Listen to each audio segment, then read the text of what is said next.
बात जम्मू कश्मीर के अंदर माहौलियात के हवाले से हो रही है तो करीब 1 दर्जन ऐसे महकमे हैं जिनको जिम्मेदारी रहेगी कि इस मंसूबे के तहत या इस प्लान के तहत यूनियन टेरिटरी के अंदर काम हो। यानी एक तो माहौलियात को तहफ़्फ़ुज़ फराहम करना और दूसरा मुख्तलिफ हिस्सों के अंदर आबी ज़खायर, कैचमेंट्स या फिर इसके अलावा अंडरग्राउंड वाटर, ये तमाम मंसूबे का हिस्सा होंगे जो इंतजामिया की इस गो ग्रीन पॉलिसी का हिस्सा होंगे। असल मकसद यह है कि कम से कम जहां जिन जिन इलाकों के अंदर माहौलियात के तहफ़्फ़ुज़ को यकीनी बनाना है वहां इक़दामात तो माजी में भी उठाए गए, लेकिन मस्बत नताइज अभी तक सामने ना आना वो भी एक बड़ा नुकसान रहा है। दूसरी बात ये कि वाइल्ड लाइफ कंजर्वेशन की जहां तक बात हुई या उन एरियाज की जहां पर मुख्तलिफ हिस्सों के अंदर, कश्मीर वादी के अंदर, जम्मू के अंदर आज के वक्त में भी जो वाटर बॉडीज हैं,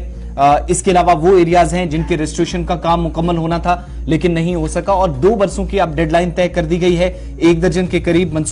इस मंसूबे के तहत नए जो महकमे हैं उनके पास जिम्मेदारियां रहेंगी और जोनल मास्टर प्लान को इंप्लीमेंट करने के लिए, जमीन पर उतारने के लिए ये डिपार्टमेंट काम करेंगे। इस प्रपोजल के या जो तजवीज है उसके मुताबिक एक तो मेजर जो हाइड्रो इलेक्ट्रिक प्रोजेक्ट है, ब्रिकलिन्स हैं, सिंगल यूज प्लास्टिक है, इन तमाम चीजों पर फोकस हो और जिन जिन चीजों से माहौलियात को नुकसान पहुंचता है या खदशात हैं उन तमाम चीजों को मद्देनजर रखते हुए फैसले और आने वाली हिकमत अमली जो है उसके मुताबिक काम होगा। इसके साथ साथ आपको ये भी बताएं कि इसमें गाइडलाइंस भी सामने रहती हैं एनजीटी की, उस हिसाब से भी तो उन माहिरीन के साथ भी मुशावरत करने के बाद इस मंसूबे को यूनियन टेरिटरी के मुख्तलिफ हिस्सों में जहां जहां इंप्लीमेंट करना है वो मुतलका इदारे की जानिब से, हुकाम की जानिब से किया जाएगा।